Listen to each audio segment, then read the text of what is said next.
Hey guys, Sugar John coming at you with another Diablo 4 video. So actually on this video, what we're going to be talking about is in general, when starting to play Diablo 4, what's the fastest way to kind of progress? What should you definitely be doing first? I'm going to go ahead and I'm going to talk about just a couple of general things that I missed out on, that I didn't do properly, that I wish I would have, that would have made a major difference in my build in general and the way I play the game as well.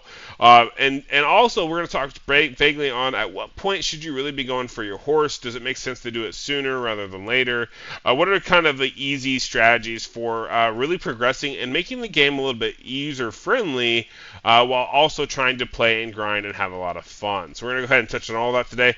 So definitely stay tuned. Make sure to like and subscribe if you enjoy the content. And yeah, let's get into it.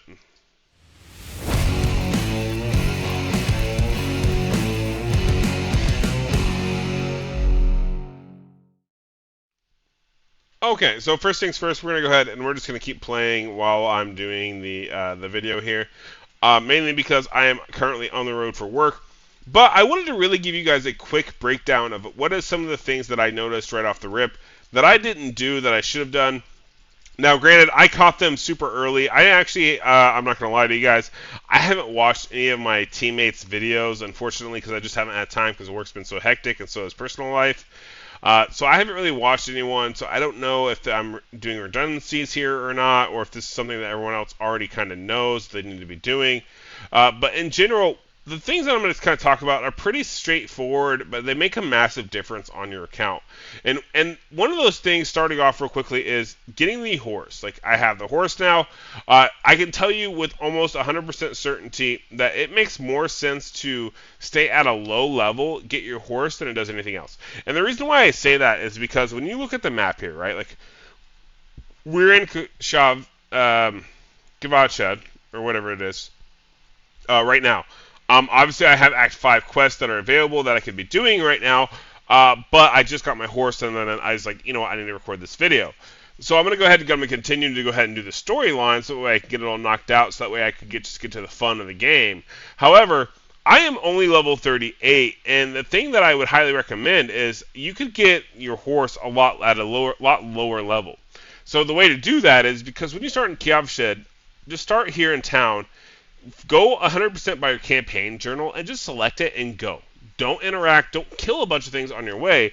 And the reason why I say that is because if you do a lot of killing on your way, what happens is yes, you level up, which is fun, it's exciting, it's great. However, on top of leveling up and doing all that fun and exciting things, what happens is you actually outpace the skill points available to really make a difference on your build, right? So there's a certain threshold line depending on what class you're playing. For example, on the rogue, it's not until you hit level, I think, 16, depending on where you're at in the game, you may or may not be SOL as far as skill to XP ratio for skill points. Because that's essentially the end game battle that you're going to really focus on and kind of compete against is, okay, how many skill points do I totally have for this build, and where do I actually properly want to allocate them to make that build more viable? Now, being as simple as the fact that, okay, you want to be kind of efficient, you want to do things a little different, or even if you're a solo player and you just want to enjoy the game and have a leg up, it's definitely very advantageous to basically pick an objective, right? So hit tab, go pick the objective, and say, for example, if I want to do the Seats of Karn, I would then need to, well, I haven't discovered that area yet, but I need to teleport and go right there. So say, for example, if I had a quest that was right next to a waypoint, I would just teleport straight there and then beeline it there, so that way it would keep me at a low level. What that allows me to do is it allows me to collect all the rewards and everything, because everything's going to scale with your skill power. But what happens is as you grow into your build, right, you have all these skill trees. So what happens is as you get all these skill trees, you're going to go ahead and you're going to get all of the potential error or different builds for your account, and you're going to have that strange little stagnant portion where you're like, okay, what do I do at this point, right? Because you're at that little lull in the process. However, if you start off right from the beginning and you go ahead and you decide, you know what, I know ahead of time that I'm going to save all my points until later, what that allows you to do is it actually allows you to go ahead and go into more detail, so to speak, on the aspects of, okay, well, we're going to go ahead and we're going to level up the XYZ. We're going to make this the big difference here. On top of that, what that really allows you to do is also it allows you to go ahead and level up, get these special abilities, because when we hit A here, you're going to see, yes, you don't get your imbuement skill until I think, what, level 20 almost?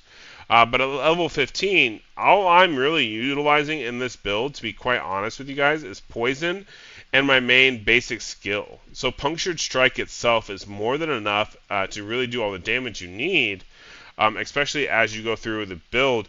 I mean, granted, yes, you do have to have quite a few points to get to the poison imbuement, but you're going to get enough other skills like the twisting blades, for example, and the shadow step, that it's going to make getting to those extra boosts and imbuements so much quicker and easier. And if you stay at a nice low level, then especially once these top three trees really going to be the core mechanics of your build in any and all classes.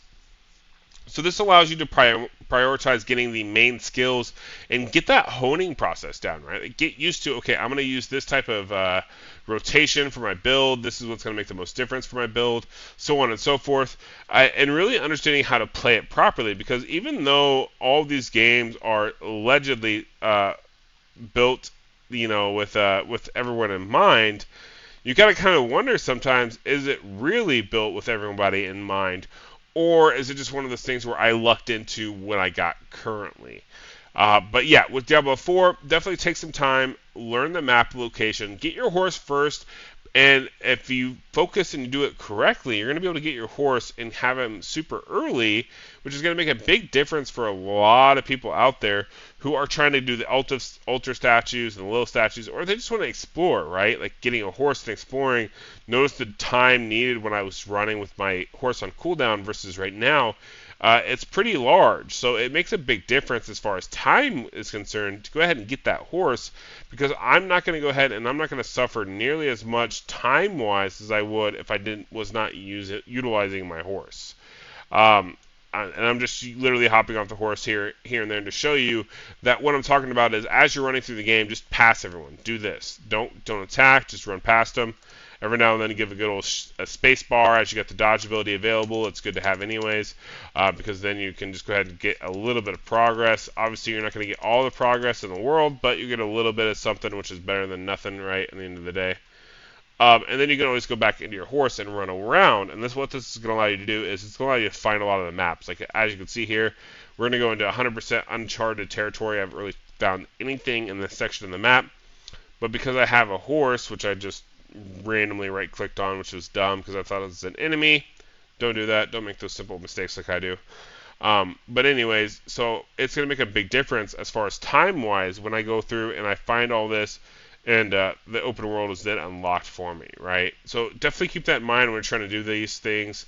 Another quick tip of advice is just basically have fun with the game. Don't rush. I've been playing for... It's probably my 11th hour at this point. I've gotten decent skill points. I've gotten my character build himself. Let's see. What is my character currently? I am at if we go to, okay, so here's my current character. I only have like 4 or 5 different legendaries. I'm not super high level with 38 currently. Attack power is only 512, which is crap. Obviously, that's going to go up a lot here very soon, especially now that I have the mount. So I'm going to go do all the little statues. It's going to make a big difference as far as speed and immobility. And just basic primary stats, right? Like strength, intelligence, willpower, dexterity, all those can be gathered by go ahead and completing your codex board. Definitely make sure that you do all the objectives so that way you get all the points and all the bonus points, because it will make a big difference in your stats for sure. But yeah, it's just one of those situations where I'm trying to progress, I'm doing the things, and eventually we will get to the point where we don't need to do nearly as much as what we do currently. And I want you guys to be aware, like, hey, you don't need to go super hard. You don't need to play 72 hours straight to go ahead and get these objectives. The game just launched. Have fun with it. But definitely keep in mind that depending on the mechanics and how you're going to try to play, if you want to be max efficiency, start off by not doing a whole lot and then slowly progressing to do more and more and more, because that, at the end of the day, is what's going to make the biggest difference for your account. So because you get that horse, you get that mount, you get those little statues that gives you enough skill points to really make the damage output so much significant to where like even myself, like I don't really struggle a whole lot when killing anything right now because I've gotten enough points, right? So I've gotten enough skill points here. So like even in this situation when we're gonna go ahead and we're gonna fight all these things, I've got enough skill points and enough damage modifiers that I just do so much damage that it doesn't matter at this point, right? Like these guys did not a whole lot of damage to me because of Shadow Shroud, and then boom, done. Super simple, super quick, super easy. Yeah, I used my ulti there, but at the same token, like it's not as relative to hold on to it, so to speak, unless you know you're gonna come into a boss. But but yeah, it makes total sense. It works great. I'm gonna go ahead and I'm gonna cut the video here. But let me comment down below. Let me know how it's going for you. How are you leveling? Are you having fun? Are you doing the thing? Like, what are you doing? And I hope to God that you're having a great time. I personally have been really enjoying Diablo 4. I hope you guys do as well. And I can't wait to see you guys in the next one. Have a good rest of your day. Peace.